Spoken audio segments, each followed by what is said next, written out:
అది వాళ్ళు వాళ్ళు ఏమి దీని మీద ఏమి చట్టపరమైన చర్యలు తీసుకుంటారు అవి కొంచెం చూసి వాళ్ళ ఒక అన్నమాట ప్రకారం పద్ధతిగా వెళ్తే సరి, లేకపోతే కమ్యూనిటీ పరంగా మళ్ళీ కొంత ప్రభుత్వం మీద ఒత్తిడి, వాళ్ళకి లేదా ఇబ్బంది పడ్డ వాళ్ళకి, వాళ్ళ కుటుంబానికి ఆర్థిక పరిస్థితుల మీద విషయాల మీద కొంత అవసరం అయితే కమ్యూనిటీ పెద్దలందరూ కలిసి మళ్ళీ ఒక గెట్ టుగెదర్ ఒకటి పెట్టుకొని రౌండ్ టేబుల్ కాన్ఫరెన్స్ ఇప్పుడు జరుగుతున్న పరిస్థితులన్నీ పరిశీలించి దాని మీద ముందుకు వెళ్ళేటట్టుగా, అంటే ముఖ్యంగా మేమందరం అనుకోవటం ఏంటంటే ఇది రాష్ట్రం చేతిలో ఉన్న అధికారులు కానీ వీళ్ళ ఎంక్వైరీ నిష్పక్షపాతంగా ఉంటుంది అనుకోట్లా. లేదా జ్యుడిషియల్ ఎంక్వైరీయో లేదా సిబిఐ ఎంక్వైరీయో అట్లాంటిది ఏదన్నా ఉంటే ఈ కేసు ఏమన్నా నిజాయితీగా తేలుద్ది, దోషులు శిక్ష పడుద్ది అన్నది కొంచెం మా అభిప్రాయం. ఒకటి. రెండోది, ఈ మధ్య కాలంలో నిన్న హోమ్ మినిస్టర్ గారు అక్కడికి వెళ్ళినా కూడా ఇదేదో కులాల మధ్య తీసుకొస్తున్నారు, కావాలని రాజకీయం చేస్తున్నారని, ముఖ్యమంత్రి గారు కూడా ఇది రాజకీయాలు వాడుతున్నారని ఇంకేదో రకరకాలు మాట్లాడుతున్నారు. ఇప్పుడు అక్కడ జరిగింది చాలా పైశాచికమైన దుర్మార్గమైన ఇన్సిడెంట్ అది. మేమేమన్నా ఇన్సిడెంట్ జరిగిన రెండో రోజు అక్కడికి వెళ్తే కాపు సంఘాల వాళ్ళు ఎవరన్నా రెండో రోజు వెళ్ళిపోయి ఏంది ఇట్లా జరిగింది ప్రభుత్వం పట్టించుకోవట్లేదని మేము ఏదన్నా పేపర్ టీవీకి ఎక్కి అల్లరి చేసి గొడవ చేస్తే దానికి కావాలని లేని ఇష్యూస్ క్రియేట్ చేశారు, కుల సంఘాల కావాలని ఇంకో రకంగా దీనిలోకి ఇన్వాల్వ్ అయ్యారు అనొచ్చు. మేము వాళ్ళ దగ్గరికి వెళ్ళి మేము వాళ్ళని కలిసి ప్రెస్ స్టేట్మెంట్ ఇచ్చింది ఎప్పుడు ఇన్సిడెంట్ జరిగిన 10 రోజులకి, 10 రోజుల తర్వాత వెళ్ళి వాళ్ళని కలిసి పరామర్శించి స్టేట్మెంట్ ఇచ్చాం.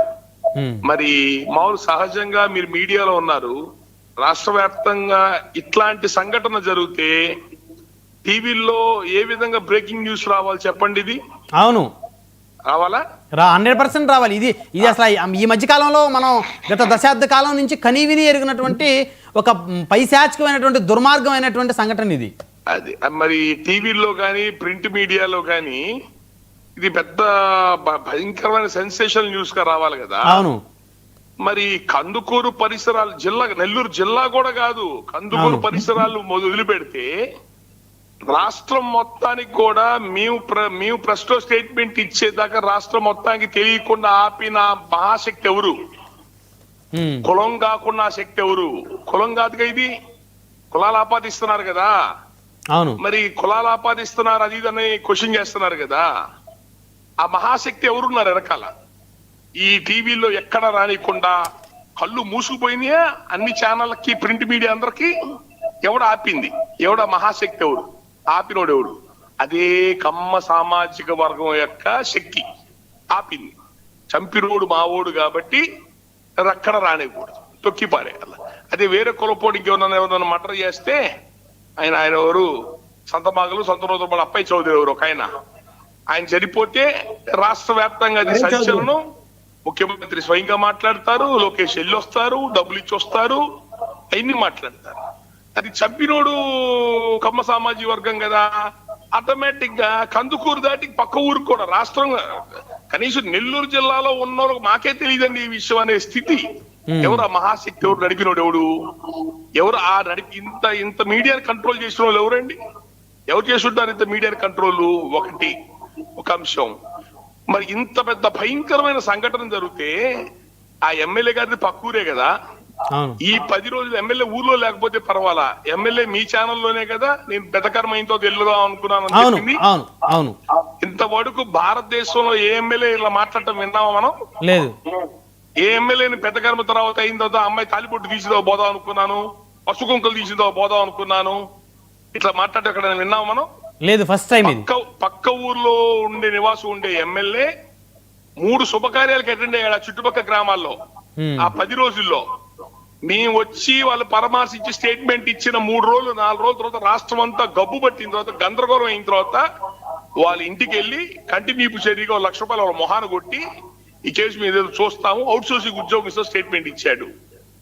ఇది ఏ ఎస్సీస్ లో ఇక్కడ జరిగితే నేను పెద్దకరమైన వద్దామని అనుకున్నాను అంటే అతను జీవితంలో మళ్ళీ ఎమ్మెల్యే అవుతాడా? అంతే కదా, అసలు నియోజకవర్గంలో తిరగలేడు కదండి, ఎమ్మెల్యే పక్కన పెట్టండి ఇంకా. అంటే ఏ మహాశక్తి ఎమ్మెల్యేని ఆపింది? ఎమ్మెల్యే సామాజిక వర్గం ఆ ఊర్లో స్వయంగా చెప్పారు కదా, మిగతా ఎవరికి కులపిచ్చి లేదండి, ఇతను మాత్రం కులహంకారం ఉంది ఇతనికి. ఇది మా ఎమ్మెల్యే, ఇది మా పార్టీ, మా ప్రభుత్వం అని చెప్పి అతను ఇష్టం వచ్చినట్టు మాట్లాడిన విన్నోళ్ళు ఉన్నారు ఆ మాటలు. ఇతను ఈ చచ్చిపోయిన వాళ్ళ బైక్ మీద రంగా గారి బొమ్మ వేసుకున్న తర్వాతే వాడికి కక్ష ఇంకా పెరిగిపోయింది వీళ్ళ మీద, కుటుంబం మీద. ఈ చచ్చిపోయిన వాళ్ళు కూడా టీడీపీ పార్టీ వాళ్ళే. నీ సొంత కార్యకర్తలు చచ్చిపోతే నువ్వు 10 రోజులు 12 రోజుల దాకా వాళ్ళ ఇంటికి మొహం చూడలేదనంటే ఎవడు ఆపింది? ఆ శక్తి ఎవడు? కులం కాకుండా ఏ శక్తి ఆపింది అక్కడ? ఇందులో కులాలు ఏముంది, కులాలు ఏముందని నంగనాచి మాటలండి. మేము నోరు తెచ్చి మాట్లాడితే గొరకంగా వెళ్తే ఇట్లాంటివన్నీ. మీరు రోడ్డెక్కి అన్యాయం అయిపోయారు వాళ్ళు అని చెప్పని రోడ్డెక్కి ఏంది బాబు ఈ దుర్మార్గం అని చెప్పని అది రాష్ట్ర వ్యాప్తంగా గగ్గోలు ఎత్తిన తర్వాత చలో కందుకూరు అని చెప్పి అక్కడ పోయి అందరూ పోయి అక్కడ ఏం జరిగిందని మాట్లాడుకోవాలి. గోల అయిన తర్వాత ఎమ్మెల్యే ఇంటికి పోతాడా తీరిక? ఇంత పెద్ద దుర్మార్గం ఈ మన చుట్టుపక్కల రాష్ట్రాల్లో ఎప్పుడు చూడండి. ఇంత దుర్మార్గం కొన్ని సంవత్సరాల తర్వాత జరిగితే ఒక్క టీవీలో కూడా ఫ్లాష్ న్యూస్ కనీసం మీ 99 కూడా తెలియదు ఈ విషయం. ఎవరికి తెలీదు, ఎక్కడికక్కడ తొక్కి పెట్టేశారు. మొత్తం రాష్ట్రం అంతా భూస్థాపితం చేసి పెట్టారు ఈ విషయాన్ని. ఆ రోజు రోడ్డు ఎక్కి మీకు అల్లరి చేయకపోతే ఇది బయటికి రాదు. మళ్ళీ మీ కాపు సంఘాలు కావాలని చెప్పి రెచ్చగొట్టి కులాలు తీసుకొస్తున్నారని మాట్లాడతారా? మీ వాళ్ళు ఎవరైనా చచ్చిపోతే మాత్రం పలానా చౌదరి అని పేరుతో సహా చెప్తూ ₹1 కోటి డబ్బులు ప్రభుత్వ ఉద్యోగాలు అని చెప్పని డైరెక్ట్ ముఖ్యమంత్రులు ఈ కుటుంబీకులు బయలుదేరుతారు వాళ్ళకి పరామర్శించడానికి. ఇక్కడ కనీసం కేసు సరిగ్గా న్యాయంగా చూడండి రా బాబు అని చెప్పనంటే కులాలు ఆపాదించారు, రాజకీయం చేస్తున్నారు దీన్ని అని చెప్పని ఎట్లా పడితే మాట్లాడతారా? మొన్న కందుకూరులో అందరు కలిసి వెళ్ళొచ్చారు కదా, అప్పుడు 10 రోజులు పైన అయిపోయిన ఇన్సిడెంట్ జరిగి సీన్ ఆఫ్ ఎఫెన్స్ దగ్గర ఆ చచ్చిపోయినోడు దెబ్బలు తగిన చెప్పులన్నీ అక్కడ చల్లా చెదురు పడి ఉన్నాయి. 10 రోజులు 12 రోజుల తర్వాత కూడా కారు స్పేర్ పార్ట్స్ అన్ని చల్లా చెదురు పడి ఉన్నాయి. పోలీస్ డిపార్ట్మెంట్ పంచనామా చేసి మొత్తం అన్ని కలెక్ట్ చేసి ఒకసారి చెక్ చేయాలి. తెలీదా? అంటే కేసు ఎంత బలహీనంగా కేసు ఉన్నట్టు ఎవడు ఆ విధంగా దాన్ని బలహీనపరిచినోడు ఎవడు? ఏ శక్తి, ఏ కులశక్తిని ఆ విధంగా చేయించింది వాళ్ళ చేత? ఇంకా అక్కడ చల్లా చెదురుబడి ఉన్నాయి అన్ని వస్తువులన్నీ. రెండోది, హాస్పిటల్లో 2 చావు బతుకుల మధ్య ఉన్నారు. కోమాలోంచి మొన్న 4 రోజుల కింద ఒకడు బయటకు వచ్చాడు. రెండోడు మాట్లాడే స్థితిలో నడుమును పడిపోయినా. ఇప్పటికి 15 రోజులు, ఇప్పుడు 18 రోజులు 20 రోజులు అయింది. ఇంత వరకు పోలీసు వాళ్ళు వచ్చి వాంగ్మూలం తీసుకోవాలా వాళ్ళ దగ్గర? ఇదా పోలీస్ కేసు నడిపే విధానం? పోలీస్ కేసు ఉండాల్సిన విధానం ఇదా?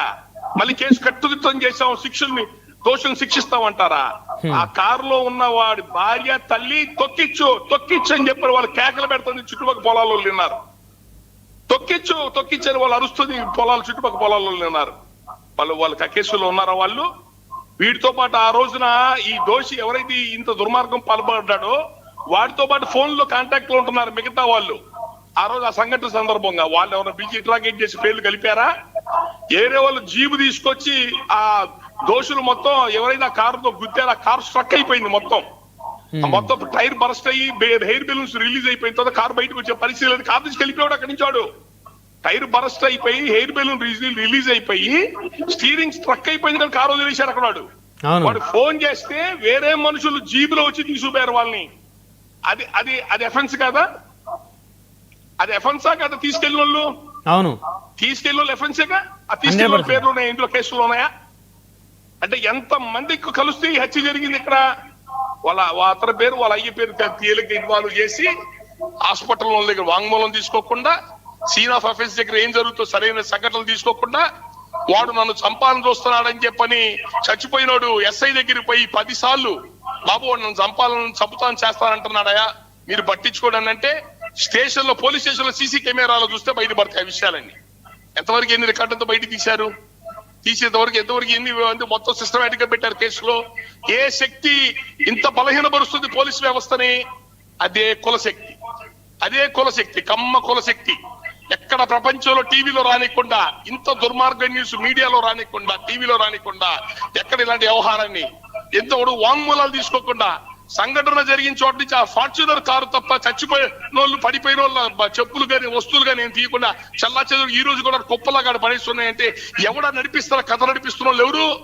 మా ఓడు మా ఓడు అంటే దేశం ఏమన్నా చెప్పుకొని ఎవరు నాశనం అయిపోయిన పోనీ, ఎవరు చచ్చిపోయినా పర్వాలా, మా ఓడిని మేము కాపాడుకోవాలా, మా వ్యవస్థను మేము కాపాడుకోవాలా, మా కుటుంబాన్ని మేము మా కులాన్ని మేము కాపాడుకోవాలా.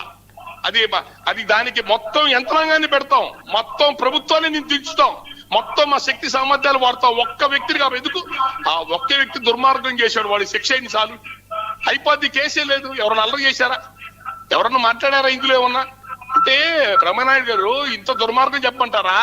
సార్ జగన్మోహన్ రెడ్డి వైసీపీ పార్టీని ఇన్వాల్వ్ చేస్తారని అన్నారు. ఇంతవరకు వైసీపీ పార్టీ నుంచి ఇన్స్ట్రక్షన్స్ లేవు అక్కడ ఈ బొమ్మని ఎవరిని. అవును.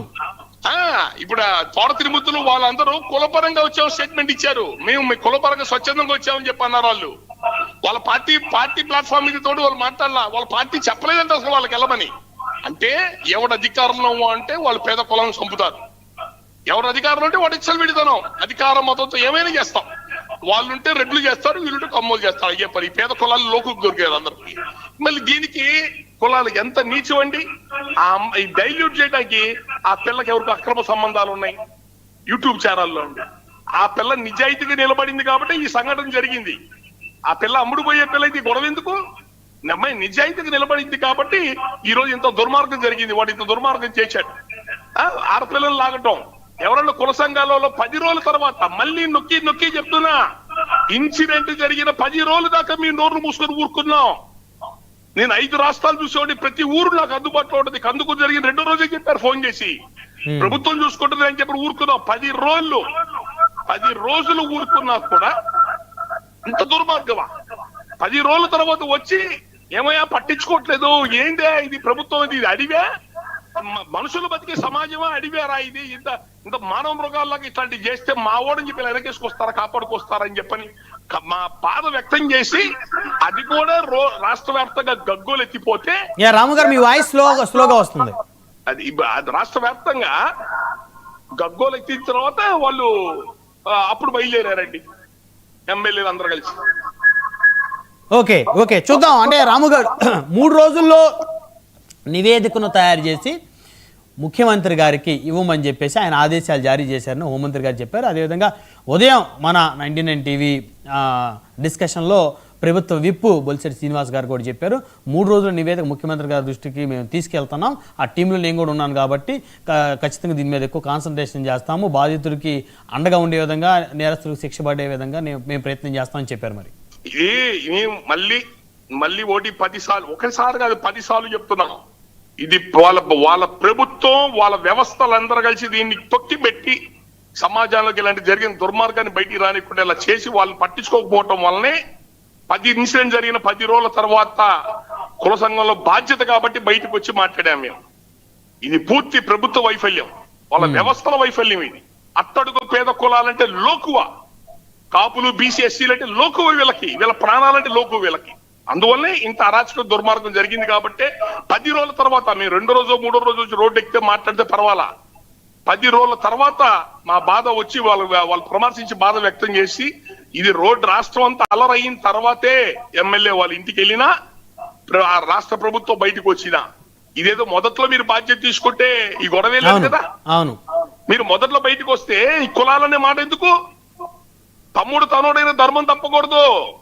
మావోడు ఏం చేసినా మావోడిని కాపాడుకుంటామనంటే నేను ఒకటే అడుగుతున్నా, ఎక్కడ మోగపోయినాయి రాష్ట్ర వ్యాప్తంగా ఉన్న ఛానళ్లు, ప్రింట్ మీడియాలన్నీ వైసీపీ పార్టీ ప్రభుత్వంలో చిట్టుకుమంటే అల్లరి రాష్ట్రం అంతా గగ్గోలెత్తే ఛానళ్లు, పేపర్లన్నీ. ఇంత పెద్ద దుర్మార్గమైన ఇన్సిడెంట్ జరిగితే ఎక్కడ ఏ ఛానల్, టీవీలు ఎందుకు చూపించాలా దీన్ని? ఎక్కడ ఎవడు దాచిపెట్టాడు? ఆ దాచిపెట్టిన మహాశక్తి ఎవరిది? అది ముందు ఆ శక్తికి ఏం పేరు పెట్టాలా మనం?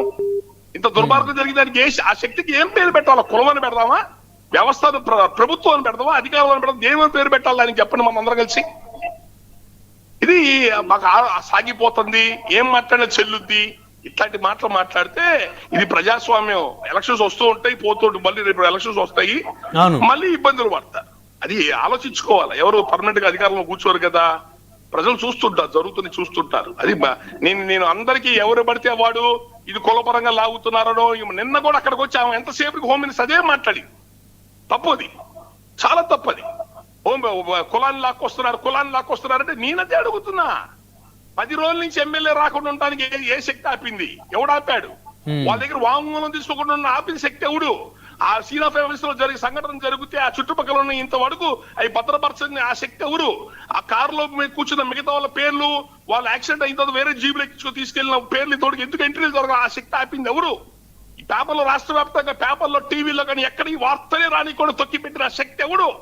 ఆ శక్తికి ఒక పేరు పెట్టి బయటికి తెమ్మని చెప్పండి. అప్పుడు రైట్ చూద్దాం దసరామ్మ గారు ఎపిసోడ్ సంబంధించి ఏం జరిగే పరిస్థితి ఉందో. సమయం లేదు అయ్యప్ప గారు. సో ఎందుకంటే ప్రభుత్వం మరి ఒక 5 minutes. మూడు రోజులు